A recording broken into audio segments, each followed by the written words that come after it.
Hello everyone, this is Damien with Pixnub. In this video, I'm going to be discussing the new beta release for CAT, which is version 0.9.3. This beta release does a few things, which all has to do with the layouts for multi-teams or multi-row teams. And there's basically three things in this release. The first is the automated layouts will now more often find a layout that centers naturally with images all aligning in the gaps for the row below, which I'll discuss all these items when we get to those. But the next thing is you now have a section on the right-hand side where you can enter in the counts per row manually, and also buttons that you can click to change the centering method for each row. And these adjustments align with the heads for that row, so you can easily see which row that belongs to. And the last thing is there's more options for how to center rows for when they don't naturally center in the design. And there's a drop down here which has 4 different options for how those center. And center spread is the default option, and we'll discuss that when we get to it as well. So the first thing I want to discuss is the automated layout. So in the old version, it would always force the bottom row to have the maximum number of images, which you do want most of the time the bottom row to have the most, I mean, in most situations. But there are times where that cannot give you a layout that can have all of the rows naturally centered properly. And when I say naturally centered, I mean the row above always aligns in the gaps to the row below and maintains center. So in order to do that, to have everything centered and aligned in the gaps, you have to alternate rows, either even, odd, or odd, even, but they have to alternate even and odd numbers. And if you don't, it would be impossible, just because of how the geometry works, to keep everything aligned in gaps and for everything to be centered at the same time.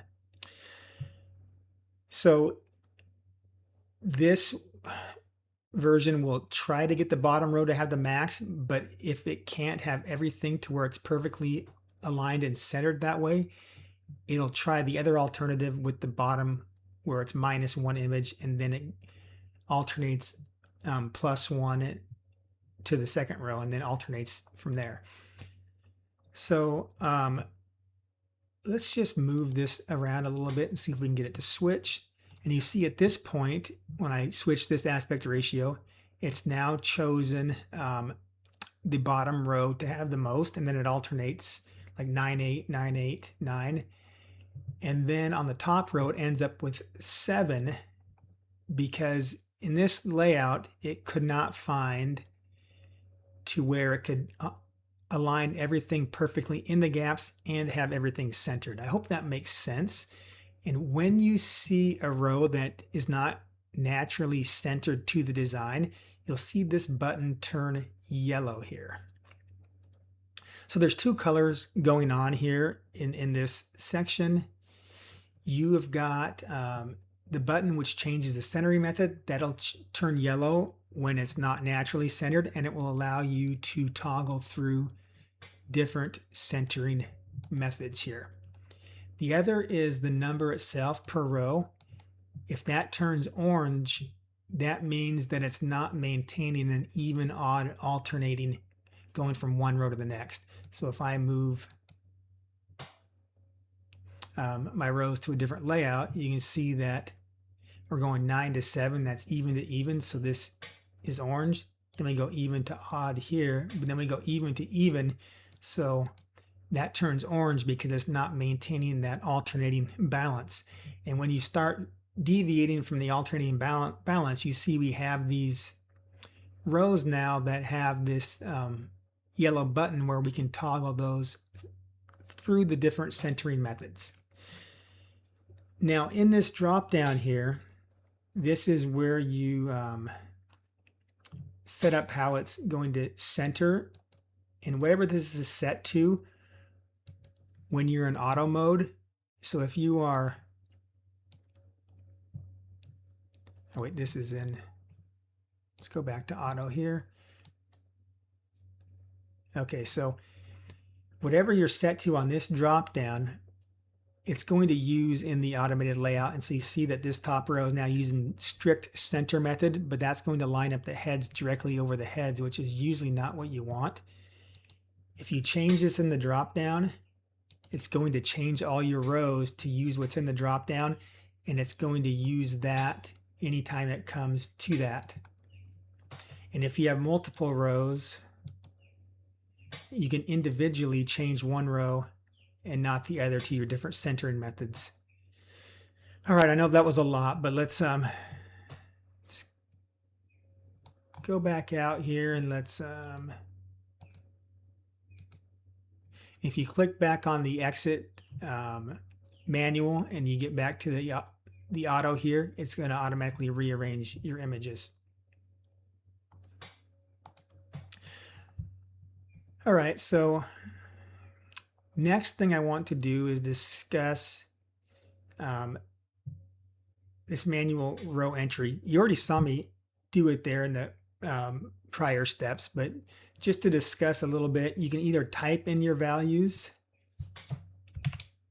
or you can use the stepper here to go up or down. You see if I type in 11 here, you see nothing happens at all. And that's because we have a mismatch here. So now if you add these numbers up, we're asking for 51 images to be placed, but there's only 50 images in the design.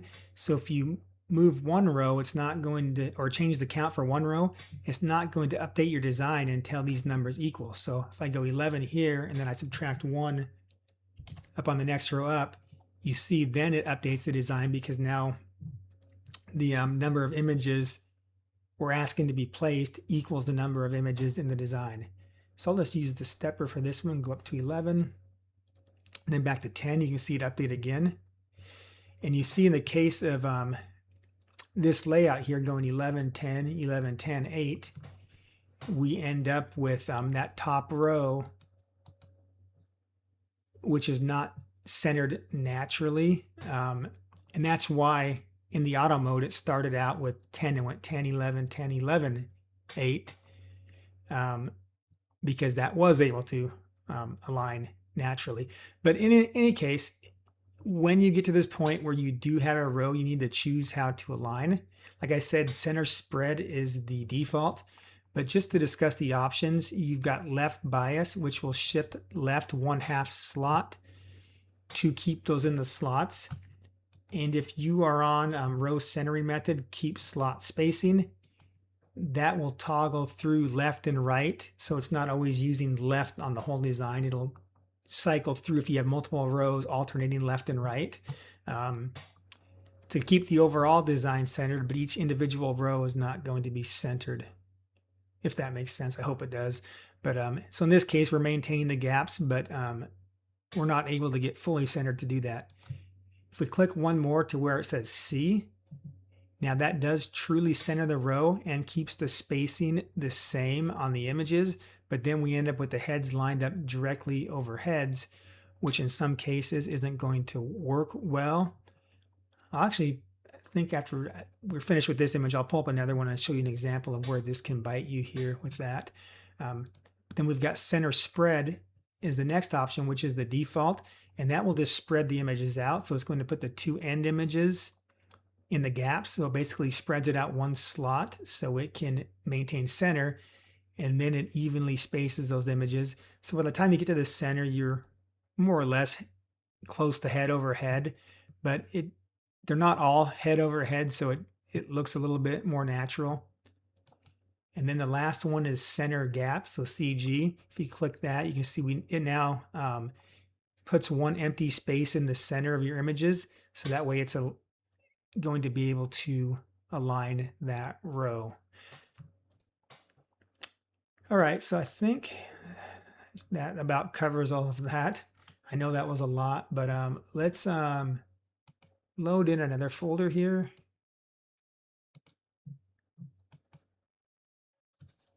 And this is one that has the coaches in it.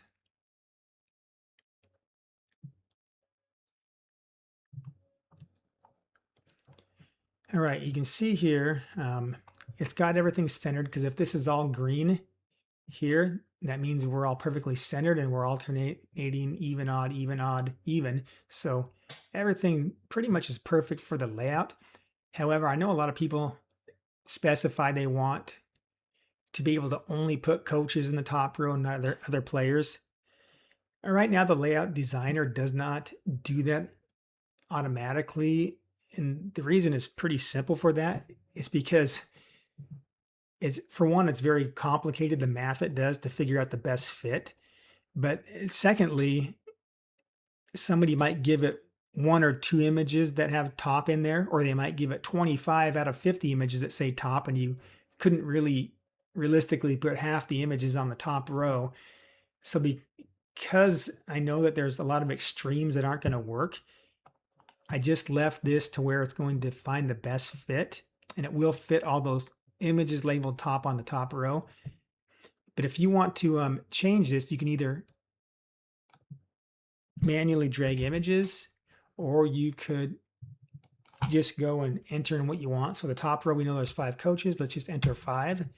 Now we see nothing happens yet because we're now, we've only assigned 51 images, but there's 56 in the design. So we need to figure out what we're going to do for the rest. So let's just, I don't know, let's go 13, 12.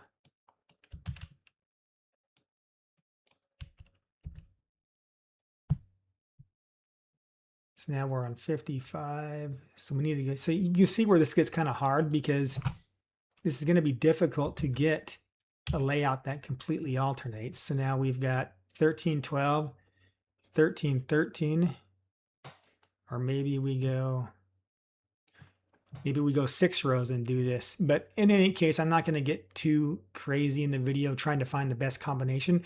What I did want to show you that you need to be careful of, let's zoom in a little bit here.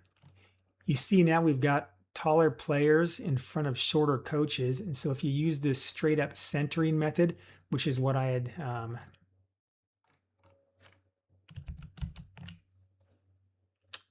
okay, I see what's going on here.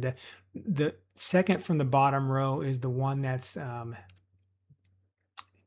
needs the centering done, not the top row, because this is the row that goes from 13 to 13. So let's just click. Okay, full centered here. So now we're centered on this row. So now you see we've got 3 rows in a row now that go head over head over head. But when you have that, if you got a taller player in front of a shorter coach, you can end up with this chin right on top of the head.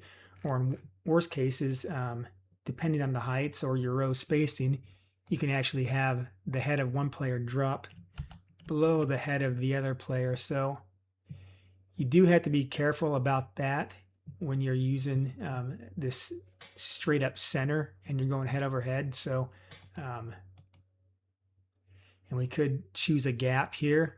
And if you choose like this center gap, it's putting a gap right in here in this row, but they do now all align in the gaps. It's probably not the best layout for this. We can maybe do something like this where we've got go 13, 13, 13. And then you see now we've got these first 3 rows are the ones that don't really line up well gap to gap. So whenever you're trying to force a specific number, like in this case is 5 coaches, it can become difficult. You may even choose to change the number of rows to 6 in this case or whatever. So, but if you want to lock in, like say we wanted to lock in 6 rows, we could maybe get it to work better. In this case, it probably does work out a little bit better than when we had 5 rows. So anyway, that's why you have full control over the number of rows, and then you can control everything manually and use that spacing to get it like you want. But the moral of the story is try to alternate even odds. Try to keep those green here, and that'll help your layouts be a little bit better. I know this video ran on, but I hope this makes sense. Thanks for watching.